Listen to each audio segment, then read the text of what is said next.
bulan. Panggil polisi, nggak takut aku panggil. Sampai dia menembak. Itu perkawinan,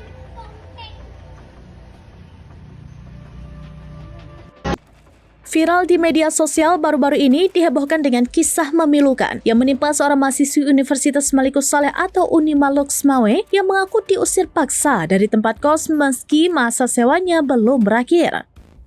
Cerita ini pertama kali mencuat di akun Instagram @lambe_turah dan langsung menyita perhatian warganet. Dalam unggahan itu disebutkan bahwa pintu kamar korban digembok, gagangnya diganti hingga ia terpaksa tidur di luar ruangan. Dan tampak di dalam video ada seorang anak yang memarahi dengan nada tinggi mengusir kedua mahasiswa yang diduga anak pemilik kos tersebut. Menurut pengakuan korban, peristiwa bermula dari adanya sejumlah aturan sepihak yang diterapkan oleh pemilik kos. Situasi memanas saat dirinya diminta membayar Rp500.000 untuk keperluan sedut WC dan lainnya yang menurut korban merupakan tanggung jawab pemilik. Karena menolak, korban pun disebut tidak diizinkan lagi masuk ke lingkungan kos. Korban juga menyebut bahwa pemilik kos merupakan seorang aparat desa.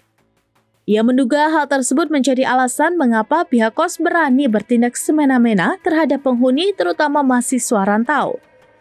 Ketika didatangi pihak humas kampus Unimal, permintaan mereka tidak digubris pihak pemilik kos. Hingga berita ini diturunkan, belum ada pernyataan resmi dari pihak pemilik kos. Sementara itu, video dan bukti-bukti yang diunggah korban terus menyebar luas di media sosial. Video tersebut telah viral dan berbagai macam tanggapan warga di akun Instagram @lambe_turah.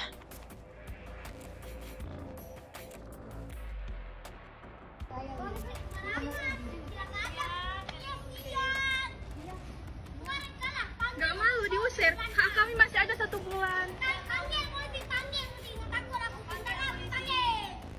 Sampai dia menembak. Itu perkawinan,